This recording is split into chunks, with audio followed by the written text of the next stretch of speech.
Online లో teachers application ఎలా fill up చేయాలనేటటువంటిది నేర్చుకుందాం. దీనికి ఎంటర్ అవడానికి ఫస్ట్ మనం csc.ap.gov.in అనేటటువంటి లింక్ ని మనం టైప్ చేయాలి. టైప్ చేసి ఎంటర్ కొట్టగానే గూగుల్లో మనకు ఈ విధంగా కనిపిస్తుంది. ఇప్పుడు ఇక్కడ టాప్ లో చూడండి, teachers transfers online application submission or print form అనేటటువంటి ఆప్షన్ మనకు కనిపిస్తుంది చూడండి. దీనిని క్లిక్ చేయాలి. క్లిక్ చేసినట్లయితే మనకు ఇక్కడ మళ్ళీ కొన్ని ఆప్షన్స్ కనిపిస్తాయి. ఇందులో Andhra Pradesh teacher transfers, submit online application from 10th September to 13th September, తర్వాత print submitted application, forgot application number, status of application number. ఈ 4 ఆప్షన్స్ మనకు కనిపిస్తాయి. ఇందులో మనం ఫస్ట్ మొదటగా చేయాల్సింది సబ్మిట్ ఆన్లైన్ అప్లికేషన్. దీన్ని క్లిక్ చేయాలి. క్లిక్ చేయగానే మనకు అప్లికేషన్ ఓపెన్ అవుతుంది. ఇందులో ఇప్పుడు మనం చేయాల్సినటువంటిది మనం ఫస్ట్ ఏ జిల్లా సెలెక్ట్ చేసుకోవాలి. ఇందులో ఆంధ్రప్రదేశ్కి చెందినటువంటి 13 జిల్లాల లిస్టు ఉంటుంది. మీరు ఏ జిల్లాకు సంబంధించిన వారైతే ఆ జిల్లాని మనం సెలెక్ట్ చేసుకోవాలి. తర్వాత జోనల్ కోడ్, ఆటోమేటిక్ గా అది జోనల్ కోడ్ అదే ఇవ్వడం జరుగుతుంది. తర్వాత ఇప్పుడు మండల్, మీరు ఏ మండలానికి చెందిన వాళ్ళు మనం ఇక్కడ సెలెక్ట్ చేసుకోవాల్సి ఉంటుంది. మీకు సంబంధించినటువంటి మండలాన్ని సెలెక్ట్ చేసుకోవాలి. Next area type plain area, agency area. ఈ ఏజెన్సీ ఏరియాలు పర్టికులర్ గా మనకు అవగాహన ఉండేటటువంటి ఏరియాలే. మిగిలినటువంటి ఏరియాలన్నీ ప్లెయిన్ ఏరియాస్ కిందకు వస్తాయి. ఏజెన్సీ అంటే కొండ ప్రాంతాల్లో ఉండేటటువంటి వారికి మాత్రం అది వర్తిస్తుంది. సో ప్లెయిన్ ఏరియా, మీకు ఏది వర్తిస్తే దాన్ని సెలెక్ట్ చేసుకోవాలి. తర్వాత name of the individual seeking transfer. ఇప్పుడు మీ నేమ్ క్యాపిటల్ లెటర్స్ లో టైప్ చేయాలి.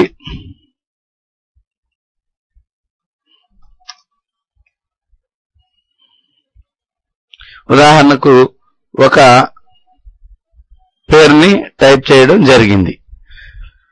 ఓకే, తర్వాత ఇప్పుడు మనం నెక్స్ట్ కాలంకి వెళ్తున్నాం. Mobile number.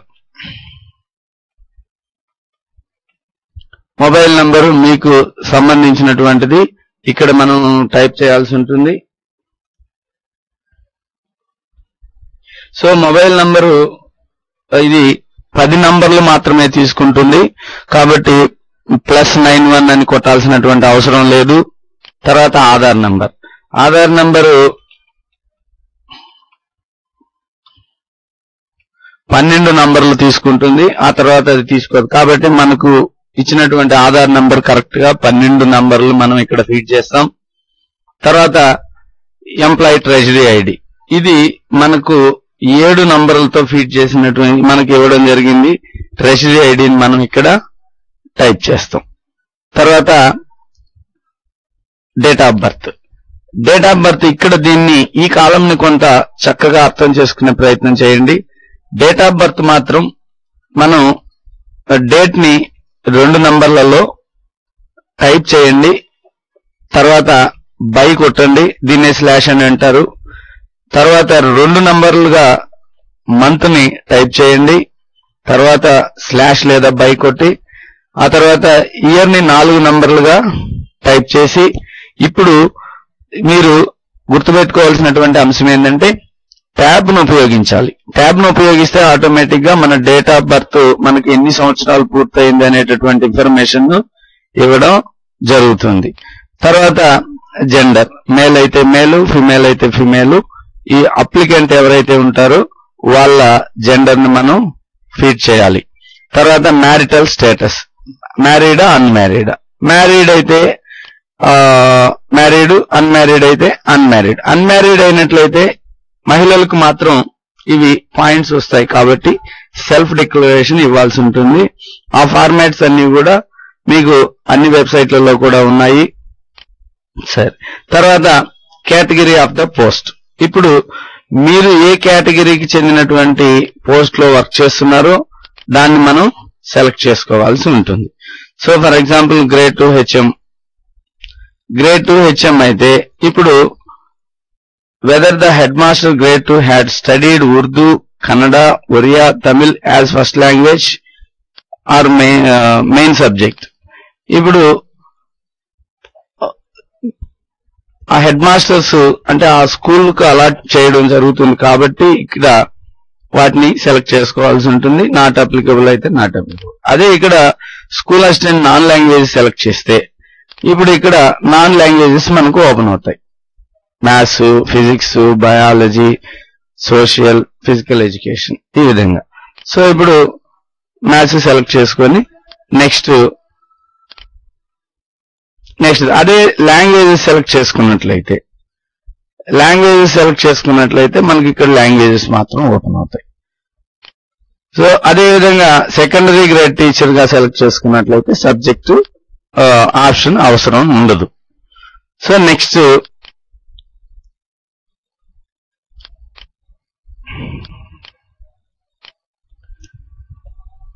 తర్వాత medium of the school maximum అన్ని స్కూళ్ళు కూడా తెలుగులో ఉన్నాయి.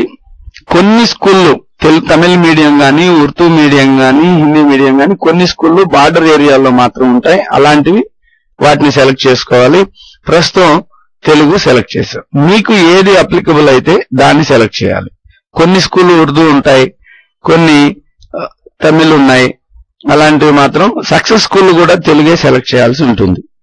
తర్వాత management of the school government ZP మండల పరిషత్ లో పనిచేసేటటువంటి వాళ్ళు కాకుండా మిగిలిన వాళ్ళు వీళ్ళు గవర్నమెంట్ స్కూల్స్ ఉన్నాయి కదా వాటికి సంబంధించి. అదే లోకల్ బాడీస్ అంటే మండల పరిషత్ లో తర్వాత జడ్పీలో పనిచేసేటటువంటి టీచర్స్ అందరూ కూడా దీని కిందకి వస్తారు.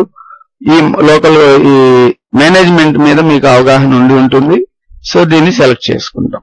తర్వాత స్కూల్ టైప్ గర్ల్స్ హై స్కూలా, బాయ్స్ హై స్కూలా, co education. Girls high school particular గా ఉంటాయి కానీ బాయ్స్ హై స్కూల్ పర్టికులర్ గా మన ఏరియాలో ఎక్కువగా లేవు కాబట్టి మాక్సిమం కో ఎడ్యుకేషన్ ఉంటాయి. గర్ల్స్ హై స్కూల్ కానీ కో ఎడ్యుకేషన్ కానీ ఉండే అవకాశం ఉంటుంది. సో మీకు ఏది అప్లికబుల్ దాన్ని సెలెక్ట్ చేసుకుంటారు. తర్వాత నేమ్ ఆఫ్ ద స్కూల్. మనం ఇప్పుడు ఏ స్కూలో మనం సెలెక్ట్ చేసుకోవాల్సి ఉంటుంది.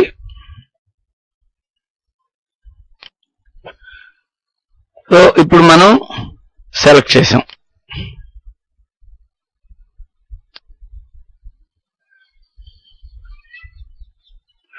మనకు సంబంధించినటువంటి స్కూల్స్ లిస్ట్ అంతా కూడా ఓపెన్ అవుతుంది.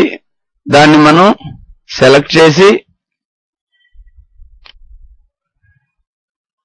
లిస్టు చక్కగా చూసుకొని ఎలాంటి పొరపాట్లు లేకుండా దాన్ని సెలెక్ట్ చేస్తాం. తర్వాత ఇప్పుడు స్కూల్ కోడ్ ఆటోమేటిక్ గా స్కూల్ కోడ్ అదే డిస్ప్లే వస్తుంది. తర్వాత date from which the individual is working in the present school in all categories of the post.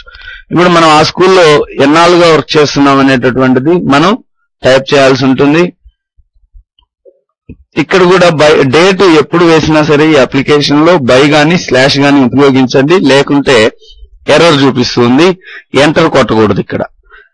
So ఆ డేట్ ని 2 డిజిట్స్ లో డేటు, 2 డిజిట్స్ లో మంత్, తర్వాత ఇయర్ అయిన తర్వాత ట్యాబ్ ఉపయోగిస్తాం.